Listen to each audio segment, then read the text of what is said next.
Hi, this is Alan Chartock. I'm delighted to be in conversation today with James Brooke. Mr. Brooke is an American journalist of superior quality. You will not find anybody who has quite done in their lives what he has accomplished. And we'll be talking about a lot of that today.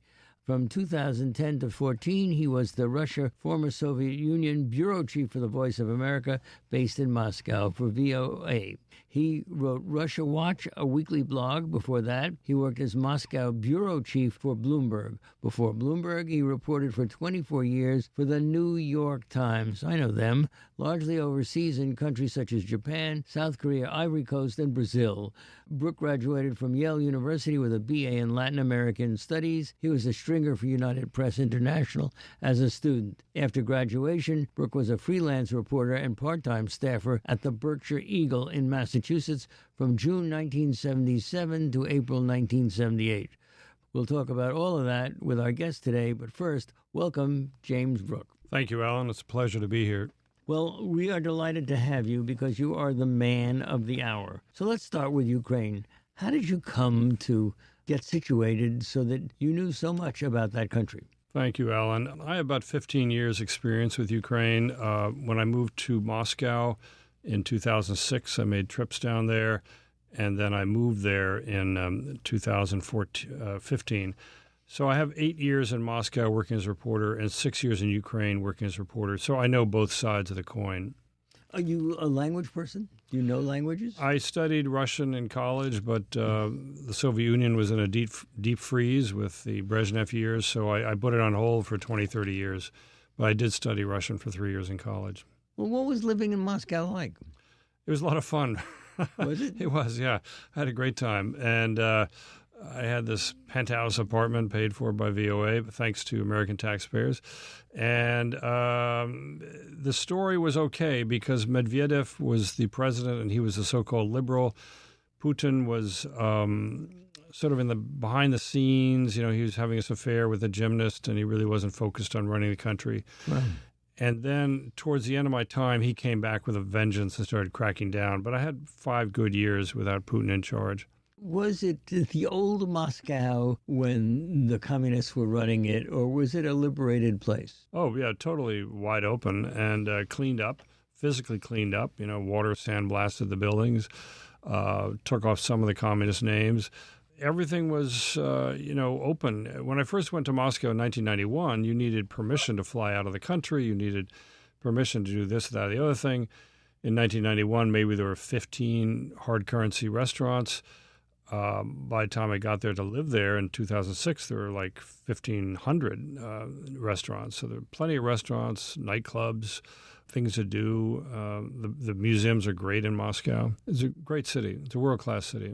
Was Medvedev running the place, or was there a more sinister presence behind him? Well, if you go to the Kremlin Museum, there's a throne which they temporarily put up for a temporary czar, and has a hole in the back so the man behind can shove a knife into the back of the acting czar. And that's kind of Medvedev's position. His day job was to run the country, but really Putin was in charge behind the scenes. But he was an amenable face. I remember he met, I think it was Biden like 5 times, and it was all very jolly.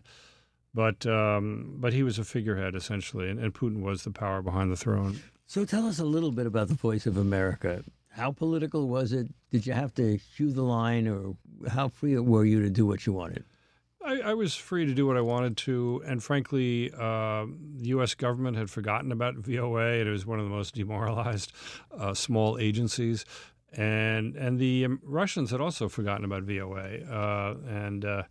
I do remember one time a plumber came to my apartment, and he was fixing something, and he goes, "Oh, Golos America, Voice of America."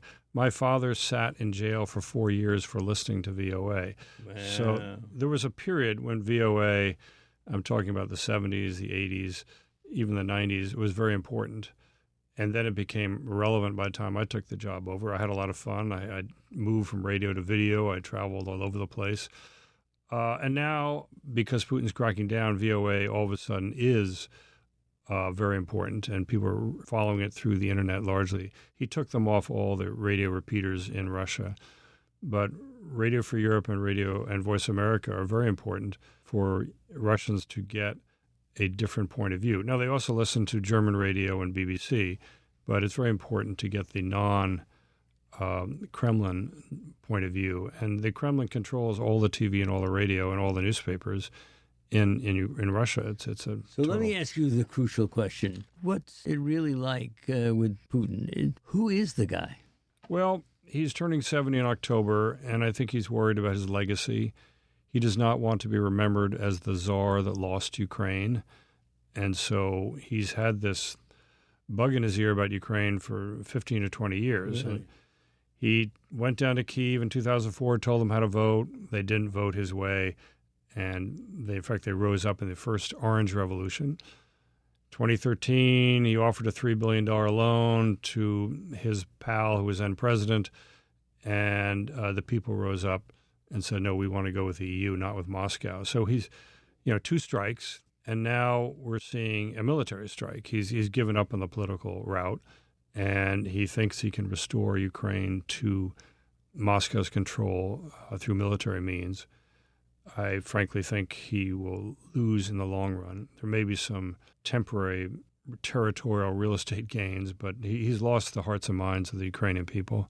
Well, we all know that Putin was a KGB colonel. How much does that count for? It counts enormously because he, in the 1980s, he was living for 8 years in Dresden, East Germany, and hanging out with the Stasi, who were the most sinister secret police of the Eastern Bloc. And he believes the world that way. The West is always out to get him. And so, unfortunately, what we're witnessing is kind of the last gasp of the Soviet man, the scorpion lashing back. And if you look at Ukrainians, anyone under 40 has no memory of being under Moscow's rule. They voted overwhelmingly for independence in 1990. So that's 32 years ago. So they moved on. He hasn't. And his entourage, he's surrounded by similarly aging men who are nostalgic for the Soviet era, and they see this as their mission to pull it back together again. Now, we all know that the Soviet Union was a allegedly, quote, communist nation. To what degree do you think Putin was ever a committed communist, as in, let's share everything? He was a committed authoritarian. In other words, he wanted to rule like a czar. And to some degree, the communists ruled like czars. I mean, that authoritarian tradition continued despite the 1917 revolution. When you go to Moscow, there are shopping centers all over the place, IKEA, McDonald's. It seems very Western and free market, but the money is coming from the sale of oil and gas. That's what Russia makes its money, and the resources like titanium and iron. They don't make things really that people want. So the money comes in and then they redistribute it through various ways. A lot of people still work for the state or big state companies. There isn't really the small enterprise. I mean, oddly, in China, there's a lot more small business than in Russia. We're talking to Jim Brooke, foreign affairs columnist, a guy who now lives amongst us, and we are very lucky to have him in Lenox, Massachusetts. So, Jim, what are you doing now? Well, I'm really working nonstop talking about Ukraine, trying to bring Americans up to speed on what the situation is there. There's no reason why they should know what's happening. And I try to guide people, tell them about my 6 years in Ukraine. And where do you do it, and how do you do it? Well, by talking to microphones like these. I've been doing probably a dozen radio and TV interviews in the last 4 days. And there's huge interest to know about this country. 40 million people who want to live like Europeans. They want to live like they want free press. They want free elections, which they've had. And they don't want to answer to Moscow. Do you think Putin and Moscow are going to have to pay for what they're doing now? I think the Russian people, unfortunately, are losers in this because when Putin leaves from the scene in 5 or 10 years, the Ukrainians will nurse this grudge of being bombed and attacked by Russia. And yes, it is the Russian army, but it's Putin telling him to do this. And so that will create bad blood from two peoples that were very close and very friendly, just like Americans and Canadians. So the Ukrainian people, you're basically saying, have turned on the idea that they were once under communist control and are now used to living as a free people. And Putin said, I better do something, right? Yeah. And that something was? And the something was he attacked them on 5 fronts with, airplanes and tanks. People move on. I mean, you want to talk, St. Patrick's Day is coming up. Should we talk about maybe it's time for London to retake Ireland? That, Ireland is destabilizing and promoting nationalism in the Gaelic Scotland. I mean, people move on. The Irish have moved beyond English rule 100 years ago. The Ukrainians moved beyond Russian rule 30 years ago. They have their own language. They overwhelmingly travel to the EU. They have visa-free access to the EU. They go there to work, they go there to study, and they go to travel.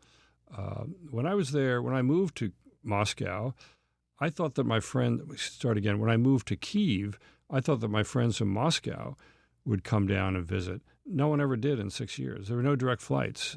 So Ukraine kind of shut off Russia and moved on and looked west.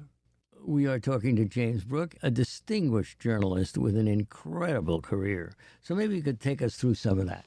Well, I've been very lucky. I studied a lot of languages, starting when I left Lenox to study in France for 9 months, school year abroad. And then I loved that so much that local friends here in Lenox paid for me to study in Bogota, Colombia. I learned Spanish. And then... Why did local friends pay for you? I spent a semester in Bogota, Colombia. Right. And that was Bill Wild, who at that time was the owner of Highlawn Farm. And he was living he's part of the family. He was living in Bogota. And so I had 90 days intensive. Basically, he welcomed me at the airport, and then I never saw him again. Really? So it was sink or swim with the Spanish, and I swam.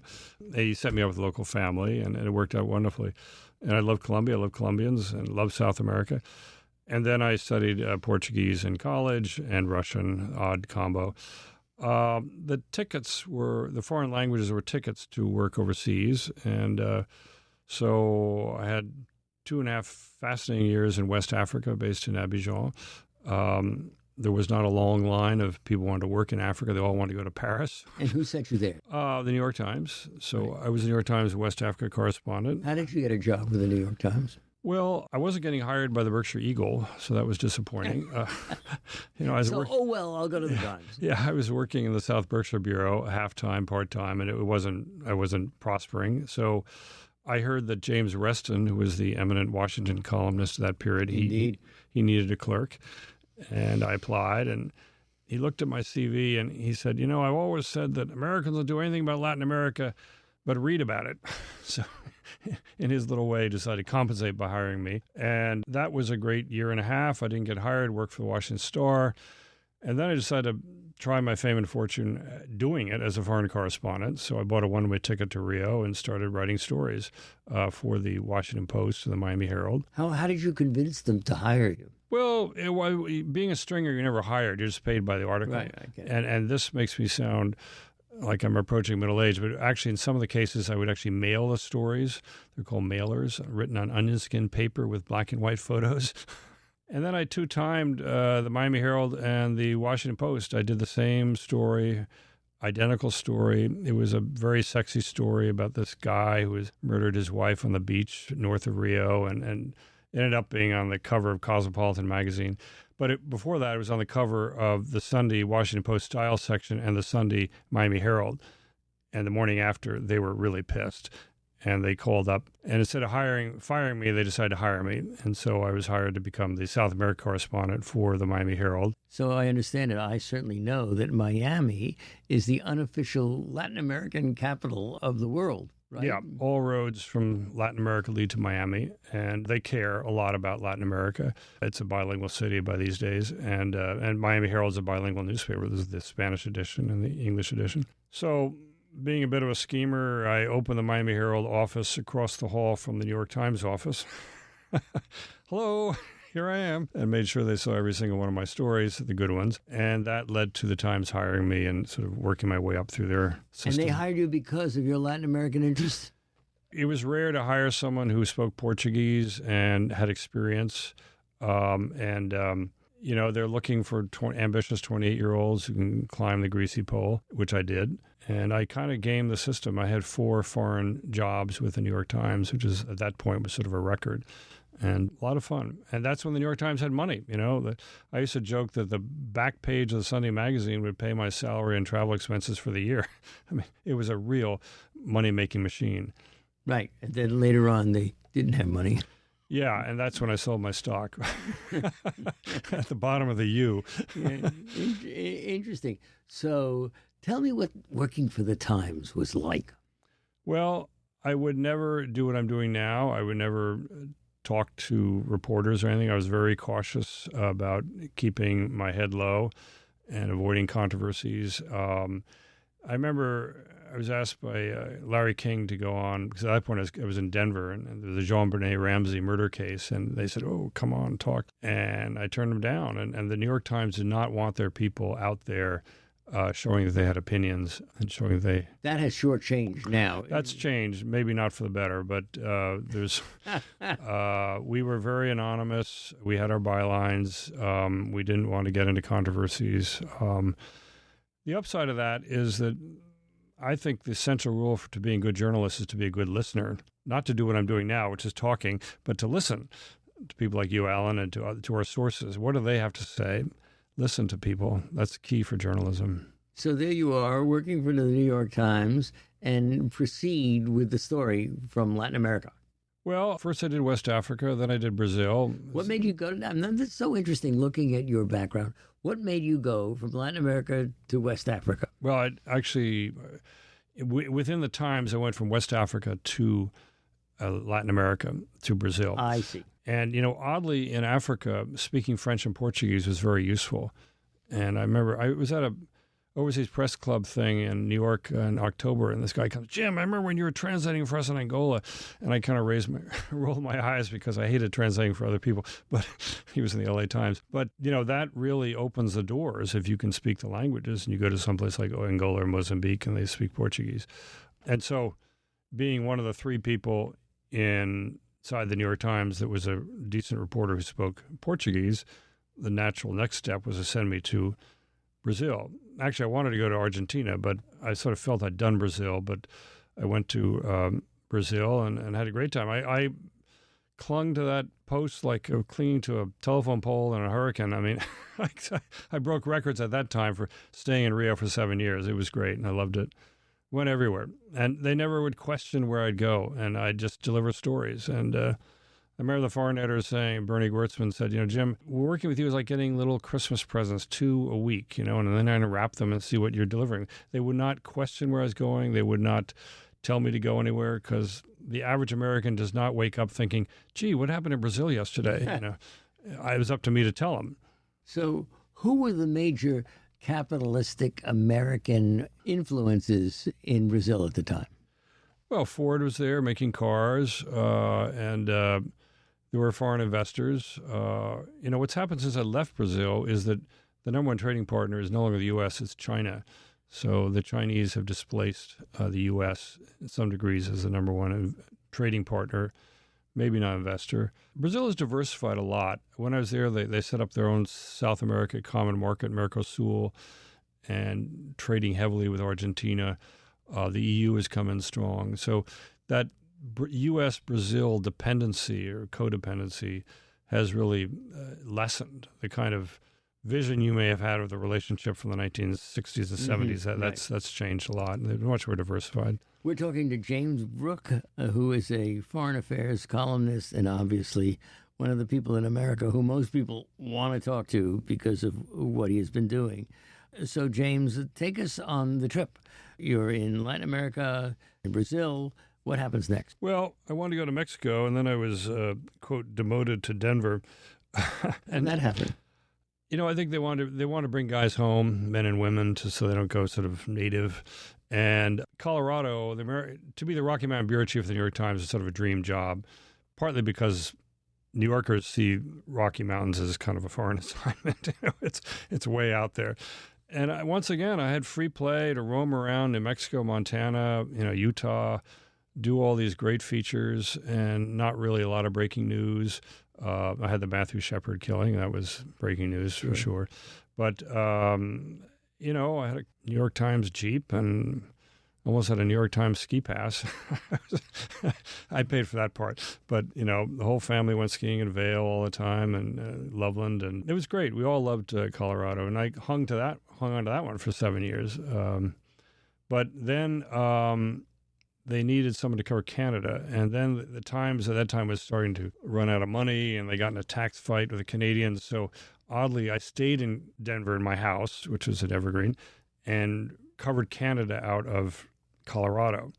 Now, of course, the Canadian press had a big ha-ha with that. And, they interviewed me while I was in Aspen saying, oh, the Canada correspondent's in Aspen. But you cover Canada out of an airplane, so whether that airplane starts in Toronto or Denver, it doesn't really make a big difference. And I went to all 10 provinces and all 3 territories and went up to the top of the world, the top of Ellesmere Island to alert the northernmost human settlement in the world. I had a great time. I went to Greenland. Once again, the Times wasn't asking me what you're doing, so I would just buy a ticket to Greenland and go do 6 stories out of Greenland about, global warming was starting then, and the Arctic ice was melting up in the northern part of Canada. Fascinating time to be there. I love Canada. It's a great place. Was the Times lax in the way they were running you and everybody else? Well, they weren't counting the beans that much. They saw me as a guy who'd come up with interesting features that were readable, that would communicate something to the guy sitting in the Metro North Railroad.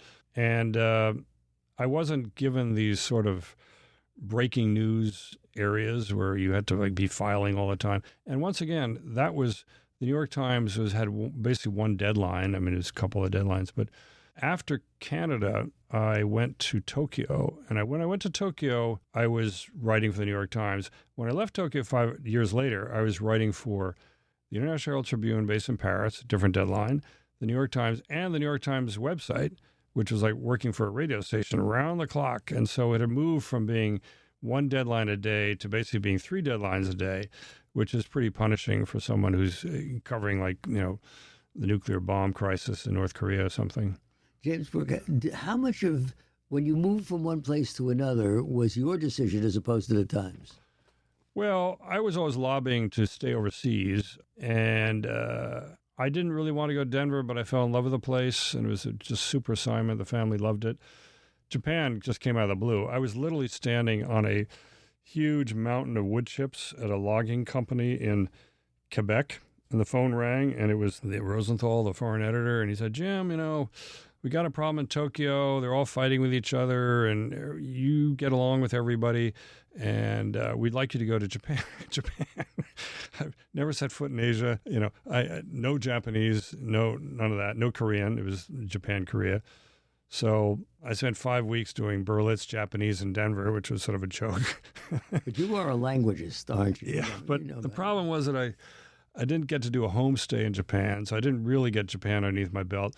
And then the nuclear crisis blew up in Korea. So I was tag teaming with my colleague going in and out of Korea every week. So my Japanese language didn't really prosper.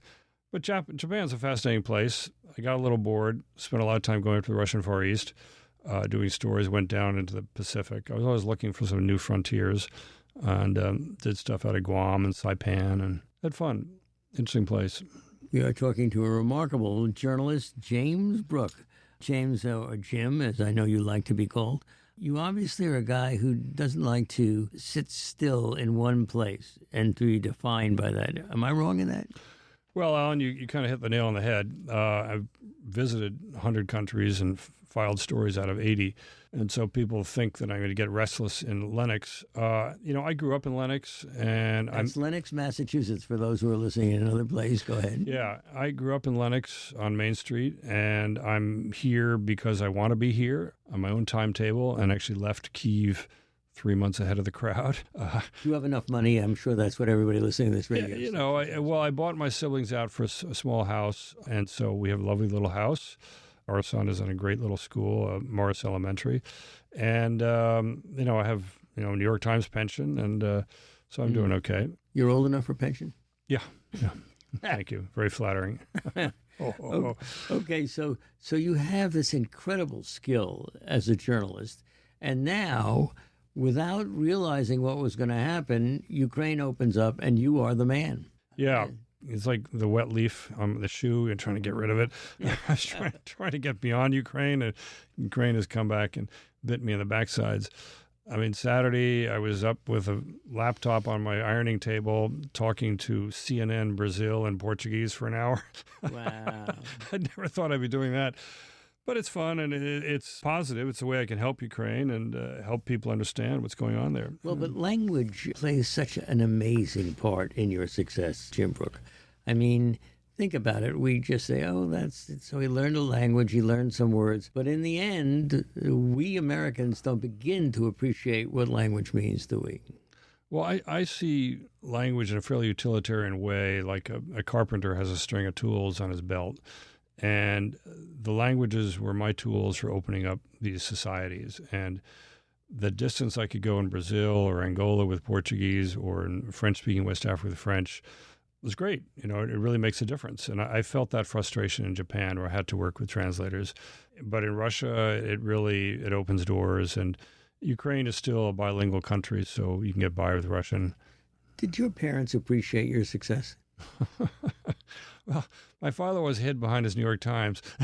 He was sitting in the armchair, hiding behind the newspaper, not wanting to talk. So I think he did. And I think he did. And my mother definitely did, because she was very much a free spirit who loved to travel all over the place. And so I think they did. I think they thought journalism was sort of a low-rent occupation. But, you know, by the time I got to become a foreign correspondent for the New York Times, all of a sudden it paid off. When you went to the butcher shop, you said, what is your son doing now? Well, he's foreign correspondent for the New York Times. Whoa. Yeah, I guess. That's amazing. So what did your father do? Well, he did real estate, and he was in the war. He was an ambulance driver in the war, American Field Service. Came out, did real estate. He was not super successful. He married my mother, who had a lovely house on Main Street in Lenox, and so he kind of lived with her, obviously, and produced 4 great children. And it was a good marriage. You know, one wonderful thing about being back in Lenox is I run into people who out of the blue start talking about my mother. And that is rare in life, where you can get that experience, especially when you get to sort of our age. It doesn't happen that often. How long have they been gone? In the 80s. My mother's buried in the Church of the Hill in Lenox, and my father wanted to be buried next to his family in Pennsylvania. So, yeah, it's been a while. And really, you know, when you go around the clock, it is rare for me to be in the Berkshires, see people I knew 50, 40 years ago, and obviously the places. And Alan, I think I was telling you the other day that the conservation ethic here is so strong that the landscape has not changed. The houses are the same. And then I ask people, what about they're dead. I've learned not to ask that question, because the houses stay the same, but the occupants change. And that's just part of life. I know it. I live in a house which was built by Judge Justin Dewey, who everything in Great Barrington is named after, and it'll never be the Chartock house. So, you put a little plaque on the wall. Just put a plaque on the wall. Alan lived here. Okay, so what I wanted to ask you is, you are now married to a woman who's Cambodian. Is that right? Yeah, she's right here, Penn. And how did she? Yes, she is. And how did you meet her? And what made you get married? Well, I was for 2 years the editor of the Khmer Times, sort of therapy after 8 years in Moscow. I like to say 8 more winters than Napoleon. I was invited to Cambodia to run a newspaper. That particular newspaper didn't work out, but another one was starting up, and they hired me. And met lovely Penn, and the rest is history. So where did you meet Penn?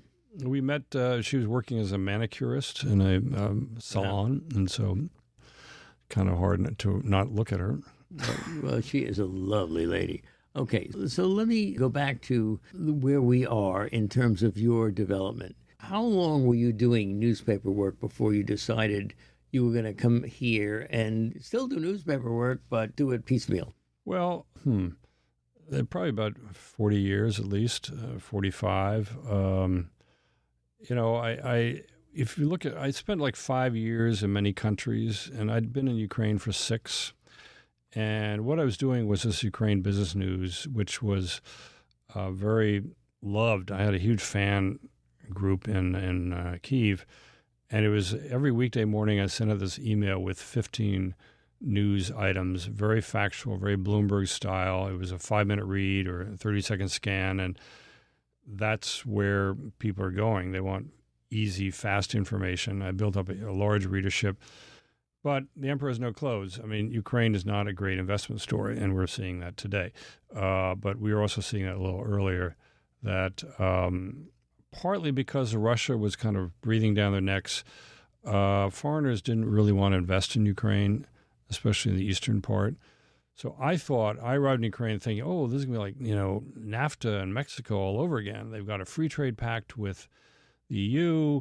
They've got 4 EU neighbors. They've got east-west rail, and they get along very well with the EU, that I just assumed that with this new free trade pact that we'd see what we saw in northern Mexico. 1,000 American companies moved into northern Mexico. Didn't happen. Maybe 50 German car part companies moved in. But why is that? I think partly because you go before the board in Frankfurt or New York or London or Tel Aviv or Paris, and you say Ukraine, they go, oh, wasn't that country at war? Why would we invest in bricks and mortar in a country that's at war? And you got to explain to them that Ukraine is larger than France, that, it's... people don't know that. It's huge. It's larger than Texas, I think. And actually, the skeptics are now being proven true because the Russians are bombing cities in western Ukraine. So was Russia always on people's mind when they... I think people often did. And I think it was the Italian ambassador in Kyiv told me that big Italian companies were not coming into Ukraine because they didn't want to prejudice their operations in Russia. Russia was the main stage. Russia was the big pie. And Ukraine was sort of a little cookie, Ukraine has 40 million people, but Russia has these oil and gas billions and a healthier internal market has been. Although here's a factoid.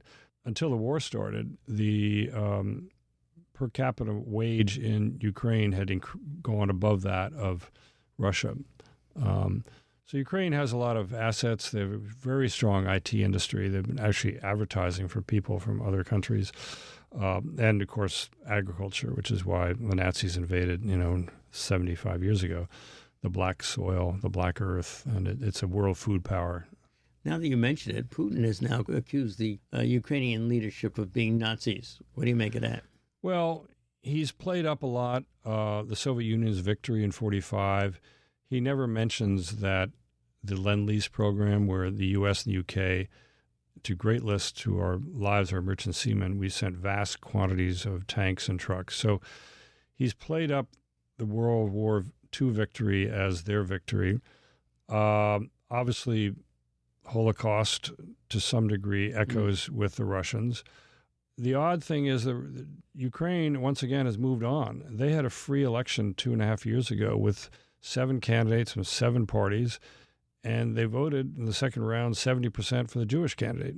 So President Zelensky is a Jewish president, a Jewish who's president, who lost about 2/3 of his family in the Holocaust. I mean, he doesn't, minimize this, and his whole family tree has been truncated by relative great-grandfathers who were murdered. And the Ukrainians were not particularly good about the Holocaust. No, many Ukrainians collaborated with the Nazis. Many Jews were killed in Ukraine who never saw a Nazi soldier, never saw a Nazi concentration camp. But going back to the current period, when he was elected, the prime minister, coincidentally, was also Jewish. So you had the only country outside of Israel that had a Jewish president and a Jewish prime minister was Ukraine, which Putin is now accusing of being run by Nazis, which just doesn't make sense. And the defense minister, by the way, is also Jewish. I'm not saying it's a Jewish plot here. But no, but what do you make of it? Well, there was a Pew Charitable Trust survey of Eastern European attitudes towards Jews. And the question was kind of ridiculous for us in the Berkshires and people in New York, but how would you feel about having a Jewish neighbor? And something like 20% of Polish people said they did not want to have a Jewish neighbor. But Ukraine was the most tolerant, like 6%. So of the 6 Eastern European countries, the most laissez-faire tolerant on the religious issue was modern-day Ukraine. We all know the history. But Putin uses this card assuming that people don't, because he controls all the media, that people don't know the reality of Ukraine. So when you look at the country right now, what do you see? what I see is that once again, and we've seen this with American presidents, where they're surrounded by advisors and getting bad advice. Putin has isolated himself. He hasn't physically been in Ukraine since 2004, I don't think, which is already 18 years ago. So he's out of touch. And his tight circle, for instance, to see Putin, you need to self-isolate for 2 weeks. He doesn't meet people. His tight circle are also similarly post-Soviet men in their 60s and 70s, KGB guys. And they don't know what's going on in Ukraine. You know, surprise, surprise, 8 years ago, Russia grabbed Crimea and drove tanks into Ukraine. Surprise, surprise, the Ukrainians didn't like that. And that got their backs up. And so thanks to Putin, Ukrainian nationalism is at a high level. He's also running a country that's been fighting Russia for 8 years at a low level and has 200,000 war veterans and has a ethic of resistance. There's a saying I think it was in Taras Bulba, and you push a Ukrainian, meek and mild Ukrainian, until the point that his forehead hits the ground, and then he rises up a Cossack. And the Cossacks were Ukraine. I sure know that. Cossacks were runaway serfs who valued their independence, their freedom. In 1920, there were the Reds and the Whites fighting each other throughout the former Tsarist Empire. In Ukraine, there was the anarchist army, the only country in the former Soviet that had an anarchist army. They had 100,000 men under the black flag of anarchism. So there's a long tradition of rebellion and armed rebellion, and that's coming to hold. I have not heard of any Ukrainian unit surrendering. I haven't heard of any Ukrainian unit, defecting. Another item is that for 8 years, Ukrainians have been able to watch very closely these areas under Russian control in the southeastern part of Ukraine and Donetsk. They're so-called people's republics. And yes, 8 years ago, people thought, this is a good idea. We'll be taken over by Russia. They'll pay our pensions. We'll have a lot of money. It'll be great. We're tired of Kyiv, all this stuff. Well, for 8 years, we've seen these Russian-controlled areas are little gangster states where they actually kill each other. The leadership kill each other. They bomb each other. Total press censorship, rigged elections. And then for the people who don't get it, they're actually torture camps. They're little basement, not so little, basement torture camps. Everyone knows this. So, okay, maybe Jim Brooke's inventing this, but I defy you to cite any Ukrainian who's moved into these areas. People vote with their feet. And about half the population has left these areas. Half have gone to Ukraine, half have gone to Russia, but no one wants to live there. And you ask a Ukrainian, you ever thought of moving to the Luhansk People's Republic? They just think you're touched in the head. Why would anyone ever want to move there? The only reason people go there is to take their family members out. And a lot of the people who stay there are elderly people who stay there because they have a house, they have an apartment, and they have nowhere to go. So they just put up with living in a gangster state. So Ukrainians have been offered the option. It's like, do you want to live in East Germany or West Germany? Do you want to live in North Korea or South Korea? And Ukrainians have had that option for 8 years. They don't want to live in the Russian-controlled sections. And you'll see these TV interviews say, we don't want to be part of Russia. It's very simple. So what's it like? I know I see interviews with people in the underground. What is Kiev like? Well, my neighbors are now sleeping in the subway station around the corner, Golden Gate subway station, and they're running low on food because there is a siege developing around Kyiv, and trucks aren't getting through, and people who didn't get their food in advance are facing hard times. And people are living in these so-called air raid shelters, which really are basically subway stations. And I remember in my building, and I don't know if people were down there, but there was this horrible space where they kept the water pump, and I wouldn't want to spend more than about 3 minutes down there. But people are either going down there, or they're just waiting it out, or they're trying to get out, physically out, to the countryside or to Poland or somewhere. And what does the United States mean to them? Well, they don't want U.S. boots on the ground. They want U.S. anti-ship, anti-drone, anti-tank, and anti-aircraft missiles. And they need them fast, because my fear is that Putin, his offenses have been blocked. He's surprised.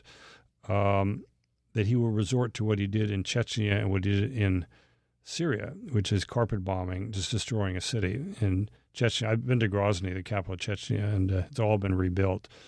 But he leveled it. It looked like Stalingrad when he was through with it. And we know what the pictures look like from Aleppo, Syria.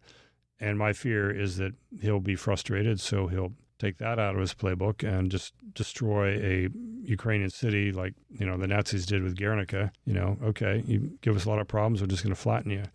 We've been talking to James Brooke, who is a brilliant journalist and a guy who has worked in the New York Times around the world and spent considerable amount of time in some of the very places that we are talking about. Let me ask you this. As a foreign affairs columnist, to what degree do you have to understand what people are thinking as opposed to what you're thinking? Well, you have to. I'm aiming for an American audience, and you have to figure out that people are busy and what do they know, and deliver the goods in a easy to consume manner. I'm not afraid of short sentences. Mm-hmm. One thing I'd like to mention, I signed on last week as the Ukraine-Russia Fellow for the Foundation for Defense of Democracies. So that's opened up a lot of microphones to me. And I've talked to radio stations, Charlottesville, Kansas City, Calgary. And you try to imagine the person's in their car, which you do every day, and get the message across in a pretty simple, straightforward way. And the American people, what are they thinking about Ukraine right now, do you think? Well, there's bipartisan support. Most people support. Well, let me stop you right there. We know that Trump is pro-Russian. Yeah. Now, I think when this began, he wasn't certainly taking part in the anti-Kremlin Russian, defense of Ukraine. That seems to have changed. He seems to be reversing himself. Yeah. I think Trump is being cautious. I think he realized he misspoke, to put it politely. Or guessed wrong. Yeah. The dangerous one is Tucker Carlson, who's sort of a junior Trump, who's a very charismatic. He's got a gift of the gab. He's very charming, and he's siding with dictators. I don't know why, but he is siding with Trump on this. But Tucker Carlson is kind of like Patrick Buchanan or Sarah Palin. I mean, every generation will have a pretty far-right exponent who's articulate and charismatic, and that's life. But the bipartisan support, I think, is largely behind Ukraine and getting the weaponry fast to Ukraine so they cannot be carpet bombed, and so they can live their own lives in peace. Well, Jim Brooke, does the Trump performance right now hurt his chances of reelection? Well, I personally don't think that Trump can be reelected, but he doesn't think that. Yeah. He keeps saying he's going to run. Yeah. All we know for certain is he likes to be kingmaker and sort of, pick out who will run in various primaries. I think that may be why he backed off, because there is such a... On Ukraine. Ukraine, yeah, because there is such a bipartisan support for arming Ukraine. And from traditional conservatives to liberals, one interesting thing was the whole Hunter Biden thing that took place while I was there.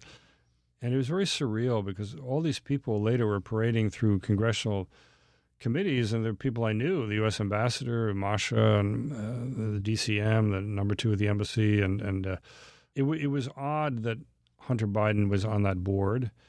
And, as I said, great work if you can get it, $80,000 a month. He never physically came to Ukraine. But the fact that Trump contravened the will of the U.S. Congress and held up military aid to Ukraine to force Zelensky to open an investigation into Hunter Biden, that's illegal. I mean, you just don't do that under the U.S. Constitution, to use the government for private gain. So that was really outrageous. And we were totally mystified because we started getting these rumors that the aid isn't coming through. And it's like, well, what's the problem? The bureaucrats, they can't fill out the papers in time. The money had been approved. We knew that. And it was just actually a college classmate of mine, Jackson Deal, who broke the story, the Washington Post, that Trump was playing political games with this. There are many of us who think that Trump has been captured, with quotes around it, by Putin and the Russians. Seems to me there's some real proof to that. Is that legitimate? Alan, I've always suspected that, and I've thought that when the tax returns are made public, we will know. I saw Trump in Moscow, and once again, we don't know what is going on because there he was at the Miss World contest, and we didn't know that he was kind of peeking over the partitions, looking at the girls taking their clothes off. After the press conference, we assumed he's going to meet Putin. We didn't realize that Putin didn't want to see him, apparently. But Trump had a soft spot for Russia. His son said that he had been there maybe a dozen times trying to get this Trump Moscow tower set up, and we know that was very high on his priority list. Also, a lot of the people who bought the Trump condominiums and really helped bail him out were from Russia and Kazakhstan. So they really mined that market, the whole prestige and glitter of the Trump name. And Deutsche Bank, which basically was sort of a captive bank for Russia in Moscow, and I know people work there, my understanding is that they bailed Trump out in a very tight time in the 90s when basically Wall Street refused to give him any more money. And that, so yes, I do agree that I do suspect that the Russians, there was a huge conflict of interest there. And I'm hoping that the investigation into his finances will bring this out. Who loaned him money and who was he paying loans to? And well, as a seasoned journalist, certainly we have to at least have operating hypotheses, which we work on. But what do you think is going on here? I mean, Trump seems in this country to be untouchable. He's untouchable for his electorate, maybe 40%. I haven't followed all the investigations. I did hear that two of the prosecutors quit the job. Mysteriously. Yeah. It's a massive conflict of interest. If we had a man in the White House who owned $400 million to Russian banks, Sure. Or Deutsche Bank, Moscow. So that should be investigated. We can't have that kind of conflict of interest. The person in the White House is supposed to represent 320 million Americans. Well, you say we can't have it, but we do have it. Let's see. Hopefully it'll come out. Been waiting a long time for that, Jim Brooke. So let me ask you this. Where do we go from here with Ukraine? First of all, your prediction. Will, in fact, the Russians end up running Ukraine? No, they won't. Really? No, they won't. I mean, they may short-term set up a puppet government somewhere, but, when Putin is dead, even if Zelensky sues for peace, there will be Ukrainian army units continuing. There will be partisan warfare. And from 44 to 54, after the collapse of the East, Ukrainian partisan units continued for a decade and killed more Soviet security personnel than died in Afghanistan in the 1980s. So once again, the Ukrainians are highly nationalistic. You've seen these videos of grandmothers shouting at Russian troops, and the country is pretty well united against. And it's a death sentence for anyone who wants to collaborate with them, pretend he's mayor of Kyiv or president of the country, because he'll probably be taken out by a sniper fairly soon. So I don't see collaboration with the Russians. Sure, they're ambitious people, but if they can live behind a steel box, they're safe. And the partisan warfare, the organized units will keep going. So I don't see how, except for basically doing the Grozny thing where you bomb a city into rubble and then you declare you've won. I mean, that could happen, but there's so many cities. There are 40 million people there. And there are also, it's hard to gauge the impact of Russian public opinion, but the Russian public opinion is very sensitive to dead men coming back in bags. And the losses are mounting already. And probably 1 million Russians have relatives in Ukraine. They don't want to see them dead. So there have already been 5,000 people arrested in Russia protesting the war. The war is only 4 days old. There are massive demonstrations throughout Europe. And these sanctions are really going to hurt, starting this week. We've already seen the ruble, I think today, lost 30% of its value. So just to recapitulate here, you think, Jim Brooke, that Putin has misassessed the situation based on some of his earlier successes? Yeah, but people for some reason think that Putin is some sort of genius, but he failed in 2004 in Ukraine. He failed in 2014 in Ukraine, and I think he's going to fail in 2022. But this time, a severe failure could mean the end of his regime. I mean, if he keeps getting deeper and deeper into this and the Russian people aren't there. You know, when they lost the war against the Japanese in 1905, the Tsars almost lost power. And when they were losing in 1917, they did lose power. So it isn't good to lose a war for your future of your job as czar. As czar. So if we were to sort of assess where we're at right now, did Putin make a major mistake here?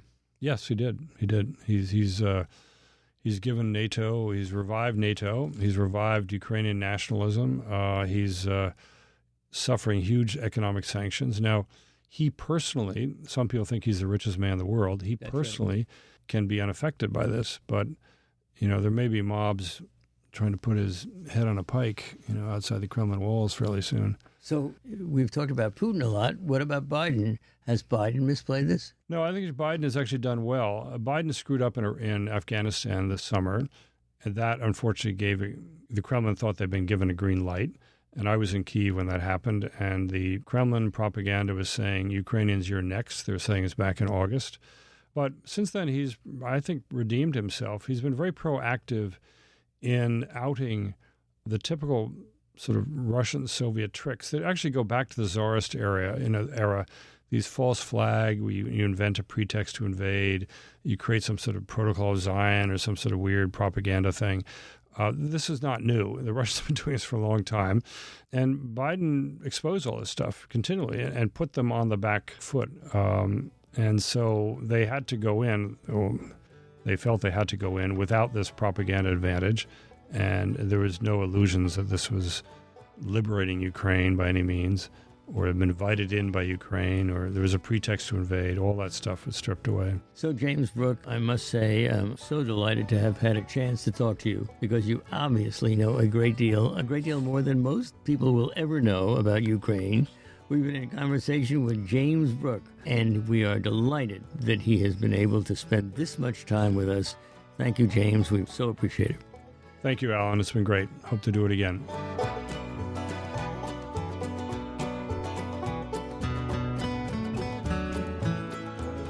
You've been listening to Dr. Alan Chartock, President and CEO of WAMC Northeast Public Radio and Professor Emeritus at the University at Albany.